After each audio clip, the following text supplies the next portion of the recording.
Y dice la palabra del Señor, y Josué dijo al pueblo: santificaos, porque Jehová hará mañana maravillas entre vosotros. En esta mañana, hermanos, quisiera hablar sobre cuál es realmente la vida que agrada a Dios. Cuando leía esta porción, precisamente hoy en la mañana, el Señor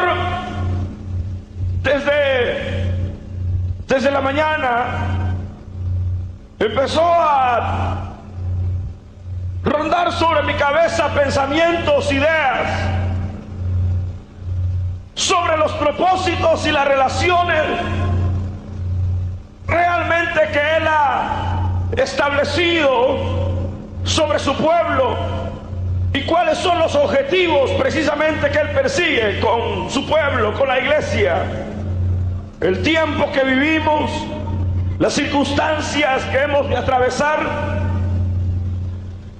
Y realmente cuando pensaba esta mañana en este versículo, venía a mi mente sobre cuál es el objetivo real de toda esta forma de desarrollo cristiano, donde nos integramos en reuniones masivas o en reuniones pequeñas, y donde apartamos ciertos cuantos días a la semana.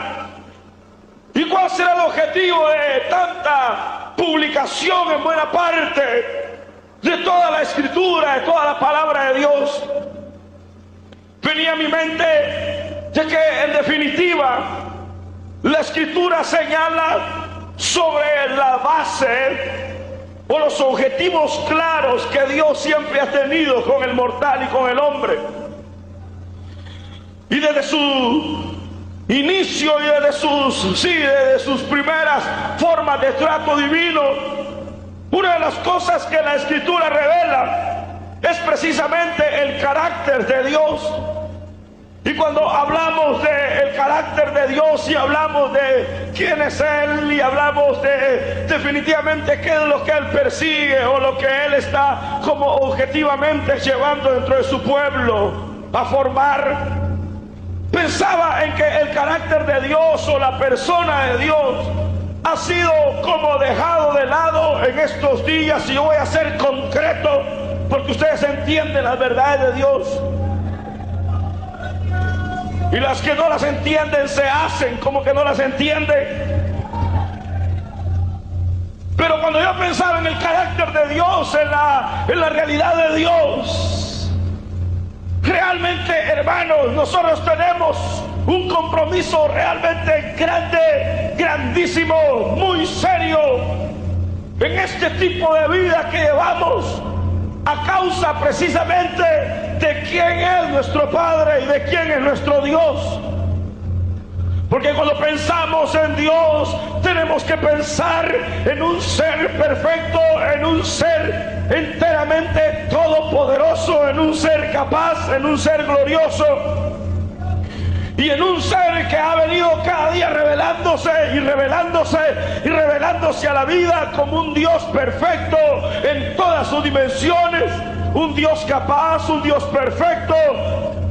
Y cada día que Dios se presentó frente al mortal, destelló una realidad, y esa realidad que Él destelló fue estas palabras que Él a muchos hombres del antiguo tiempo les mostró, y era de que Él tenía que confrontarse con ellos, llamándoles la atención sobre que Él era un Dios 3 veces santo. La santidad de Dios empezó a revelarse desde el trato inicial que Él pudo haber tenido con los primeros hombres, de que Él era un Dios santo, de que Él era un Dios 3 veces santo, de que en Él habita en luz inaccesible, y de que Él es perfecto, y de que Él no tiene sombra de variación, y de que Dios es eternamente puro, eternamente santo. En Él no hay ni una mancha, en Él no hay tacha alguna. Él es santo, santo, santo, y los mismos ángeles lo llaman santo, santo, santo. Cuando hablamos de santidad, Dios se reveló en el antiguo tiempo como un Dios santo. Todo el tiempo Él se reveló en su santidad, en su perfección a la vida de aquellos que Él habría de amar. Ustedes saben que Dios, en la gran revelación de los hombres, por ejemplo en el caso de Isaías, cuando él llegaba al templo continuamente, de repente la escritura dice que aparece el trono de Dios y aparece la misericordia y aparece el poder de Dios frente a aquel hombre, y la escritura señala que el profeta, en vez de tomar cualquier actitud, de él sale un grito y dice: ¡ay de mí! ¡Ay de mí, que soy inmundo y mis labios están inmundos y habito en medio del pueblo de labios inmundos, y mis ojos están viendo al Rey de la Gloria! Decía él.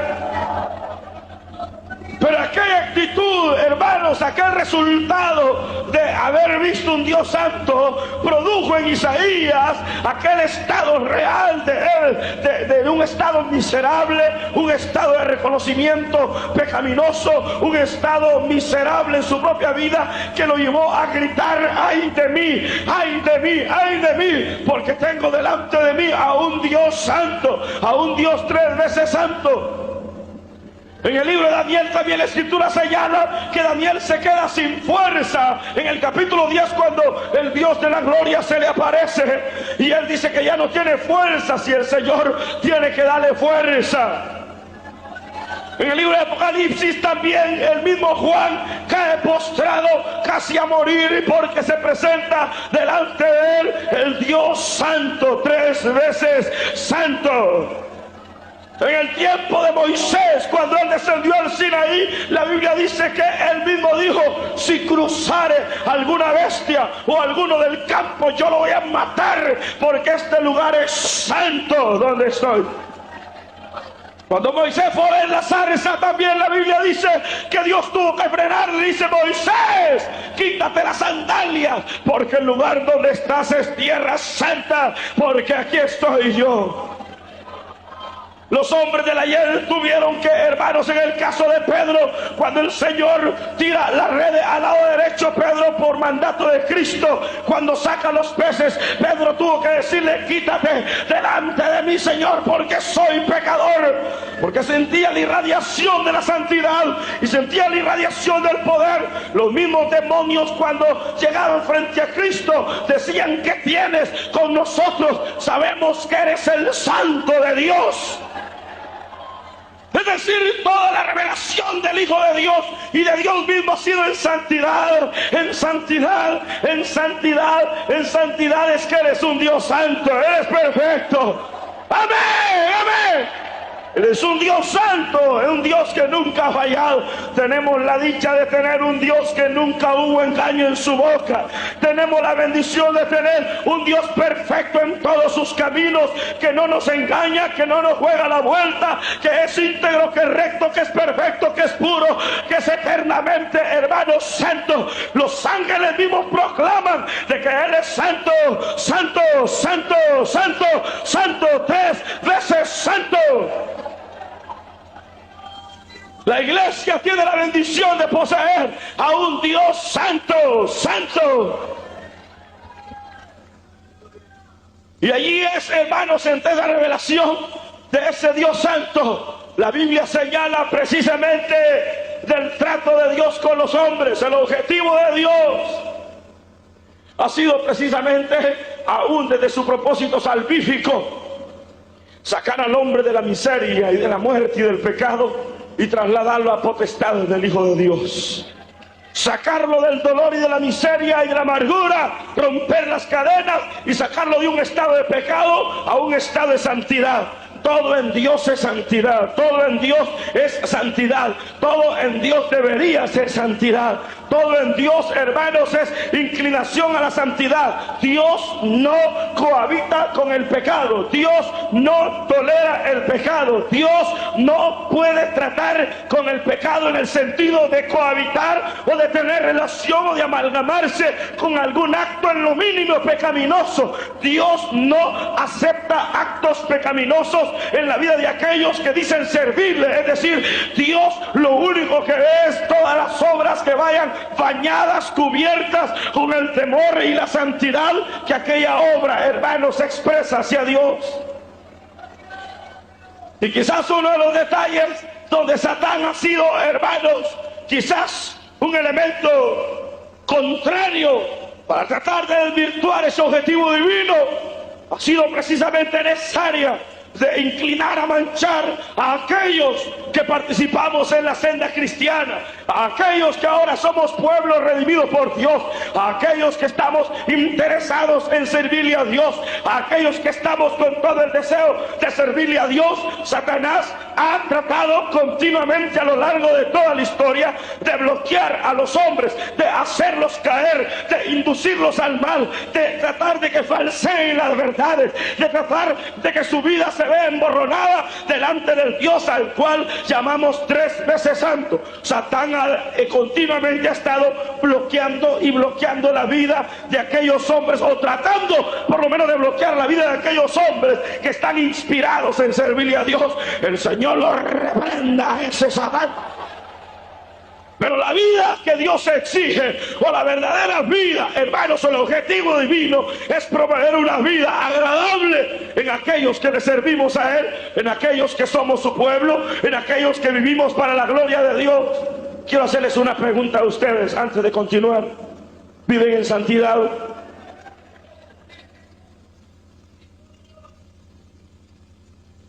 ¿Viven en santidad? Bienvenido a este mensaje.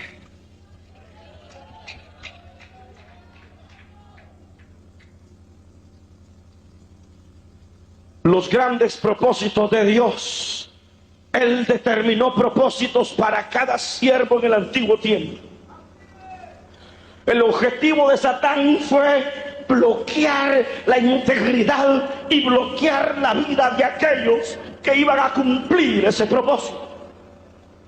Y todo el tiempo que ellos pretendieron ejecutar, hermanos, el plan de Dios, Satanás, como un engañador, como un falsario, apareció delante de ellos para promover el engaño, para promover la inestabilidad en la vida de integridad. A lo cual él bien sabe que todo aquel que ahora camina mal, Dios no puede apoyarlo, Dios no puede usarlo, Dios no puede hacer uso de un instrumento que anda sucio, de un instrumento que está manchado. Dios no puede, y lo sabe el diablo. Y sabiéndolo, el diablo promueve de que todos aquellos que están incluidos dentro de un plan de victoria sean golpeados en alguna área donde la vida, hermanos, se manche, y donde la vida carezca de esa confesión sincera, y donde la vida carezca de esa integridad o de esa vida de santidad que definitivamente se exige para aquellos que han de vivir para la gloria de Dios. Pedro dijo: sed santos, porque vuestro Padre que está en los cielos es santo, dijo él. Sin embargo, hermanos, el Señor dice en el capítulo número 5 del libro de Filipenses, el libro de Efesios, que Él vino a traer una iglesia sin mancha, una iglesia sin arruga, una iglesia sin faltas, en el sentido de estar viviendo en un estado pecaminoso. Él viene a operar y a tratar con gente que ama la santidad y con gente que ama el hacer la obra de Dios en los niveles que a Él le agrada.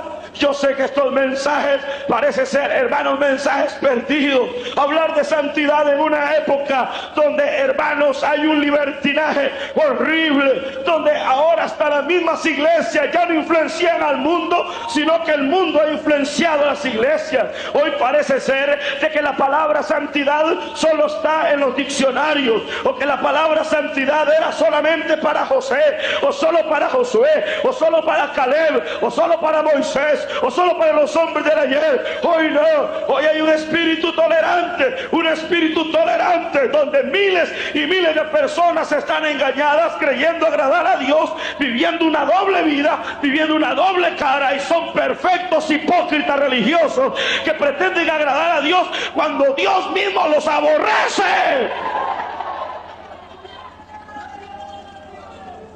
Porque más que cualquier otra cosa, Dios es santo, y debemos de comprender, hermanos, que no puede haber otro objetivo en la vida de aquellos que servimos a Dios que promover en nuestro ser. ¿Acaso no dice la Biblia que somos templo y morada del Espíritu Santo? Eso es lo que la Biblia dice. Dígame pues. Eso es, somos templos, somos propiedad de Dios, somos los llamados a ser santos, somos los santificados en la sangre del Cordero. Fuimos elegidos para ser rociados con la sangre de Cristo y vivir una vida que, hermanos, precisamente agrade a Dios. Pero la época que vivimos, usted sabe que es una de las peores épocas de nuestra vida. Y es una de las peores épocas de la iglesia, donde hoy hablar de un espíritu de santidad, ya te tildan, te dicen, usted es cavernario.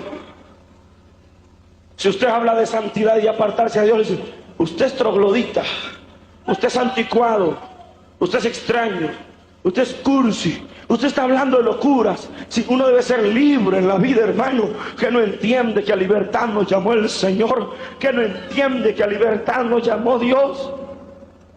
Hermanos, quiero decirles algo. Cualquier congregación, cualquier iglesia puede llegar a crecer hasta donde quisiera. El mismo que está, hermanos, dirigiendo una obra puede hacerla crecer. Pero eso, hermanos, en ningún momento es una base como para decir de que Dios está 100% agradado con aquel poco de gente que está ahí metido. Porque uno de los errores que se ha cometido hoy es promover un crecimiento excesivo, una cantidad excesiva, y en materia de santidad se ha olvidado. Ya no hay confrontación con los hipócritas, ya no hay señalamiento con los fornicarios, ya no hay confrontación con los adúlteros, ya no hay confrontación con los mal hablados, ya no hay confrontación con los desobedientes, ya no hay. Los mensajes esos se han ido. Hoy la iglesia quiere oír solo cosas bonitas, solo mensajes de liberación, solo mensajes de victoria. Hermanos, el tiempo amerita, y en este tiempo que vivimos, donde el mundo está entrando a la iglesia, porque esa es la verdad, el mundo está entrando, las modas, el pecado, hasta los mismos, hermanos, extrañas formas de actuar, la imponencia, el orgullo, la maldad, el pecado, la avaricia, el desorden y la mentira, el engaño se han metido en la iglesia, y muchos creen que a Dios está agradado. A Dios no se le agrada con una fachada, a Dios no se le agrada con exterioridades. Dios mira el corazón de aquellos que proclaman su nombre y que dicen vivir para Él.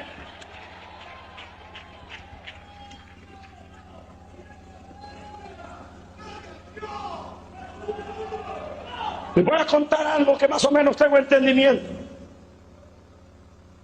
Cara de asustado les veo a algunos.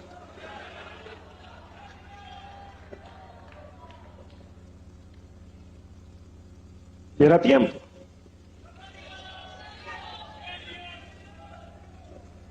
La Misión Centroamericana fue una de las iglesias que ingresó aquí trayendo el evangelio. Mi abuela perteneció a esa iglesia. Eran hombres sencillos, humildes, santos. Fueron apedreados en la época de por ahí, por el 1900 para acá. Cuentan por ahí el último hermano que murió de ellos, un tal Echegoyen de la iglesia centroamericana, que el primer mensaje que se predicó fue en Apulos, donde usted y yo bautizamos. Pero esa iglesia centroamericana traía un empuje a Guatemala, por eso se llamaba centroamericana, porque venía directa a los 5 países de aquí. Traía un empuje de misioneros jovencitos que venían pero encendidos del poder de Dios. Y venían hinchados de la verdad de Dios. En algunos pueblos tuvieron que apedrearlos. Óyame aquí. Jóvenes, boca abierta, vean para acá.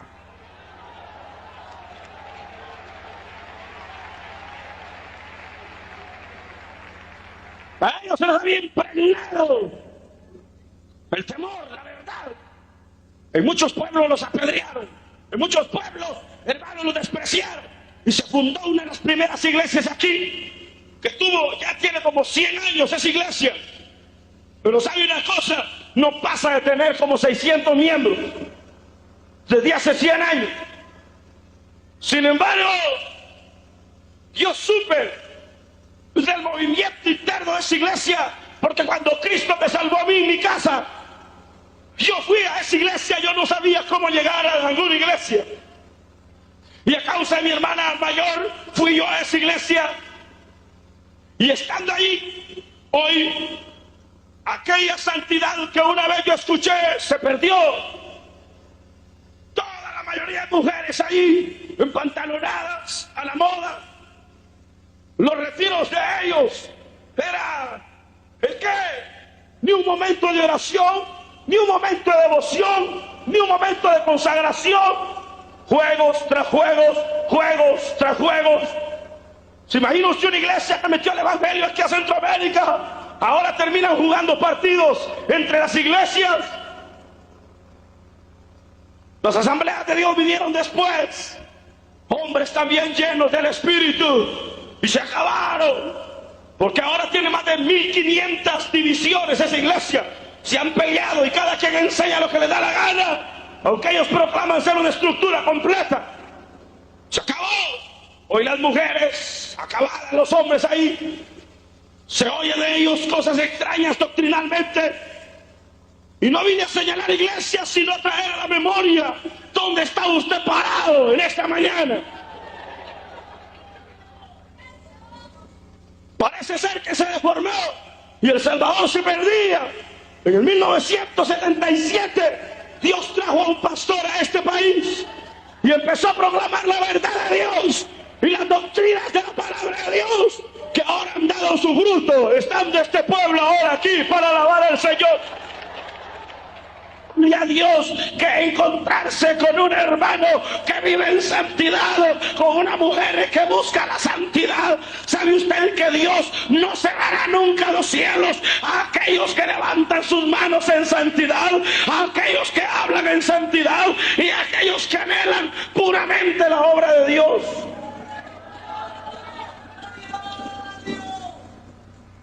Pero ¿qué se oye entre las iglesias de ahora?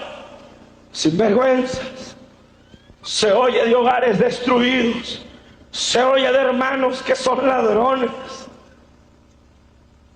Se oye de jóvenes fornicarios. Se fueron los amenes.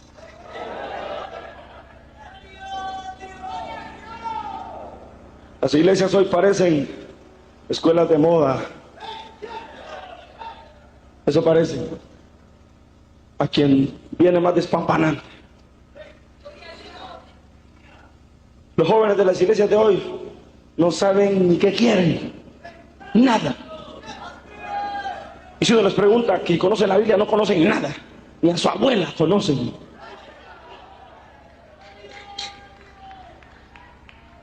Y si uno los califica en su vida espiritual, lo mismo, una vida arrastrada, una vida mentira. Esa es la iglesia. Sin embargo, nosotros pretendemos que Dios haga milagros, ¿sí o no? Claro, Él habló en profecía que van a haber milagros, pero lo que pasa es que no nos dijo cómo, ahora sí nos está diciendo. La única base, hermanos, para poder, hermanos, ¿cuál es la vida que agrada a Dios? ¿Sabe cuál es la vida que agrada al Señor? Si todas estas congregaciones se han venido deformando y deformando y deformando y deformando, los bautistas amalgamados hace unos años con los católicos romanos allí en aquella estatua del diablo, el salvador del mundo, amalgamados juntos decían, juntos el diablo. El Señor siempre dijo que la iglesia era una, y era santa, y era humilde, y era entregada. Pero no podemos decir que pertenecemos cuando nuestra vida, no podemos esperar que Dios nos oiga. La gente está engañada en las iglesias. Hay gente que ora y ora y ora y ora y Dios no le oye, no le oye. No le va a oír hasta que usted no se componga en su vida.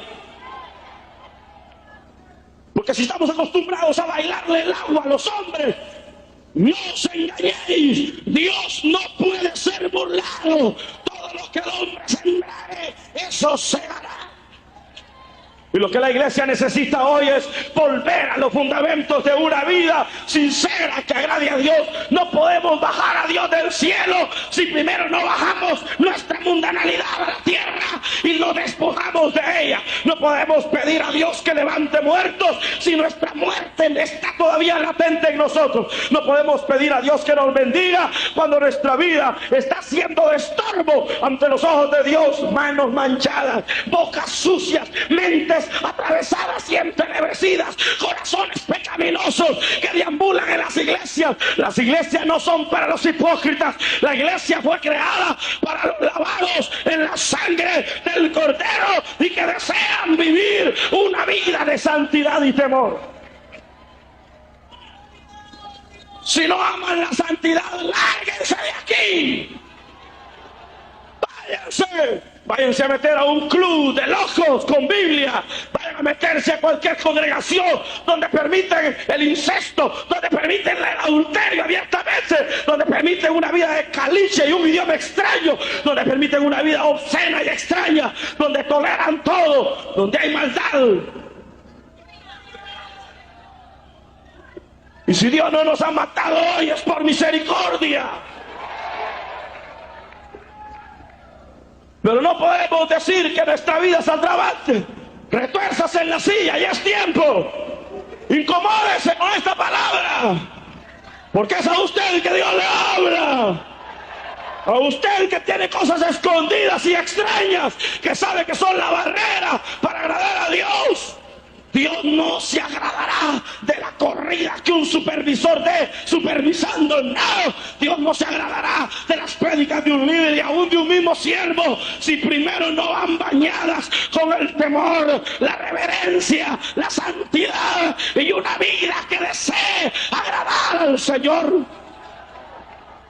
Llévate tus diezmos, lárgate con tu hipocresía, lárgate si no quieres agradar a Dios.